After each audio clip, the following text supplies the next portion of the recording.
আজকে মুসলিমরা কবরে গিয়ে সুপারিশ করে, খাজা আমাকে একটা সন্তান দাও। তোমার মধ্যে আর মূর্তি পূজকের মধ্যে কোনো পার্থক্য নেই।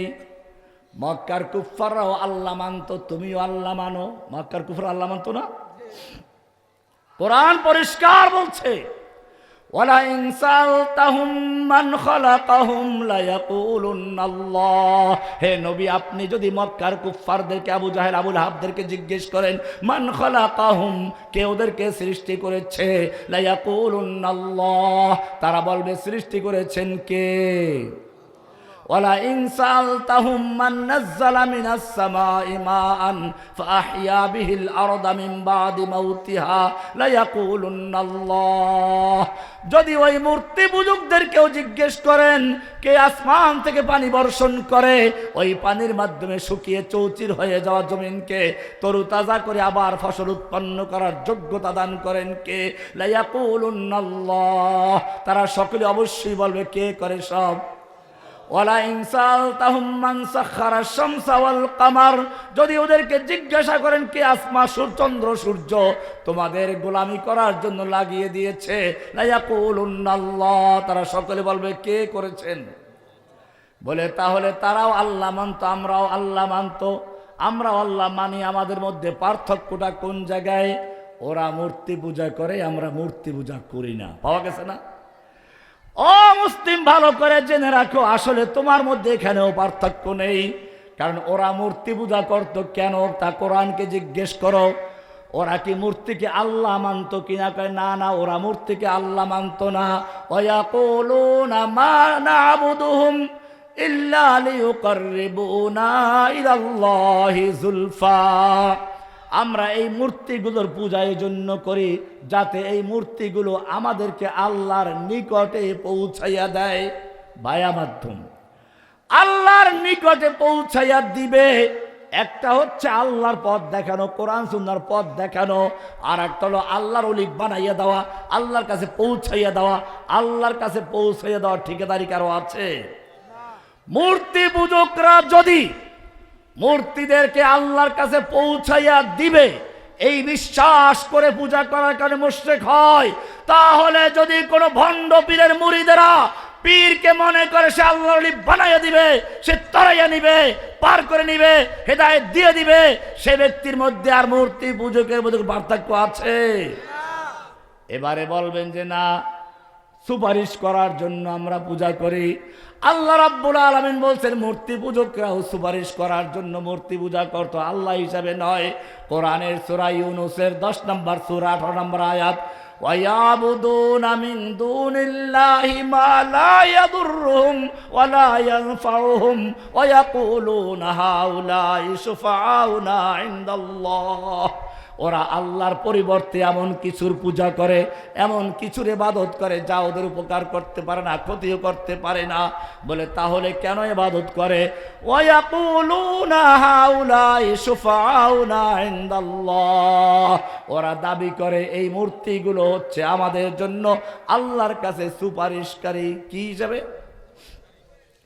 একটা হচ্ছে কিয়ামতের মাঠে আল্লাহ যাদেরকে সুপারিশ করার অনুমতি দিবেন তারা সুপারিশ করবে, এটা কোরআনে আছে।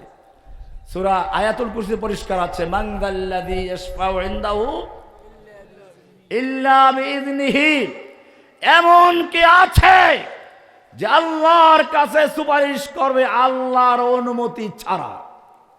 অনুমতি পাইলে সুপারিশ করতে এক্ষেত্রে কোনো আপত্তি নেই, কিন্তু আপত্তিটা কোন জায়গায় ভালো করে বুঝুন, না বুঝে পেছ লাগাইবেন না।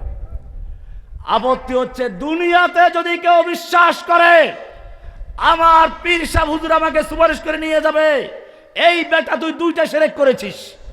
একটা হচ্ছে এই, তোর পীর নিজে যে কিয়ামতের মাঠে মুক্তি পাবে তার দলিল কোথায়? এটা জানেন কে? তুই আল্লাহর ইলমের মধ্যে হস্তক্ষেপ করেছিস, তুই এজন্য শিরক করেছিস। আর 2 নাম্বার হলো, যদি তোর পীরকে অনুমতি দেওয়াও হয় তাহলে তোর জন্য যে করবে তার দলিল কোথায়? কারণ সুপারিশ করার অনুমতি যাদেরকে দেওয়া হবে তাদেরকেও পাইকারি সুপারিশ করার সুযোগ দেওয়া হবে না। ওয়ালা ইয়াশফাউনা ইল্লা লিমান ইরতাদা, যাদেরকে সুপারিশ করার অনুমতি দেওয়া হবে তারাও ইচ্ছে করলে যে কারোর জন্য সুপারিশ করতে পারবে না, বরং আল্লাহ যাদের জন্য সুপারিশ করার অনুমতি দিবে, যেই কোয়ালিটি নির্ধারণ করে দিবে, শুধুমাত্র ওদের জন্য সুপারিশ করা যাবে।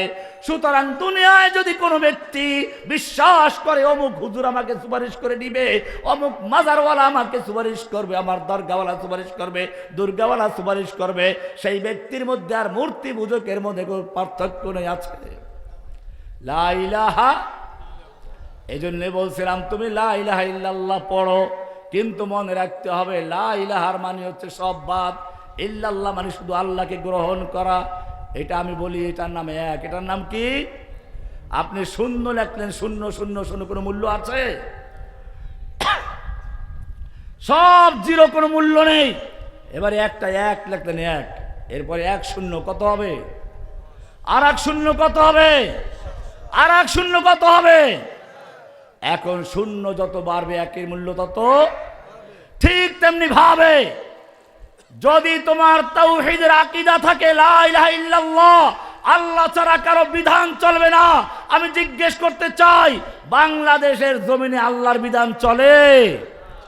সুদ হারাম করেছেন কে? কোরআন পরিষ্কার বলেছে ওয়া আহাল্লাল্লাহুল বাইয়া ওয়া হাররামার রিবা। এরপরে কোরআনের সূরা বাকারা 275 থেকে সামনে পড়বেন, একটু আগে গিয়ে আল্লাহ বলছেন ইয়া আইয়ুহাল্লাযীনা আমানুত্তাকুল্লাহা ওয়া যারু মা বাকিয়া মিনার রিবা ইন কুনতুম মুমিনিন। হে ঈমানদারগণ, তোমরা আল্লাহকে ভয় করো এবং তোমাদের যত পাওনা সুদ আছে, যখন তুমি জানতে পেরেছো সুদ হারাম, এরপরে তোমাদের যত রকমের পাওনা সুদ আছে সব বর্জন করো। কে বলেছেন? যদি সুদ বর্জন করতে না পারো, ফাযানু বিহারবিন মিনাল্লাহি ওয়া রাসূলিহি, তাহলে আল্লাহ এবং আল্লাহর রাসূলের সঙ্গে যুদ্ধের এলান করে দাও। কার সঙ্গে যুদ্ধ? আমাদের দেশের ব্যাংকগুলোতে সুদ আছে কিনা? তো সুদের ব্যবসা করে হালাল করলো কে? আপনারা যাদেরকে ভোট দিয়ে সংসদে পাঠান, তারা ল মেকার, আইন প্রণেতা, ওইখানে গিয়ে আল্লাহর আইনকে বাতিল করে দিয়ে এরপরে নিজের আইন তৈরি করে সেই আইন দিয়ে দেশ চালায়। ঠিক কিনা? আমি জিজ্ঞেস করতে চাই, আল্লাহর আইনকে যারা বাতিল করে দিয়ে নিজেদের মন গড়া আইন দিয়ে দেশ চালায়, তারা মুসলমান না কাফের? ওয়া মান লাম ইয়াহকুম বিমা আনজালাল্লাহু ফাউলাইকা হুমুল কাফিরুন ফাউলাইকা হুমুজ জালিমুন ফাউলাইকা হুমুল ফাসিকুন। যারা আল্লাহর নাযিলকৃত বিধান দিয়ে বিচার ফয়সালা করে না, তারা কাফের, তারা জালিম, তারা ফাসিক। কে বলেছেন? না আমি বলেছি।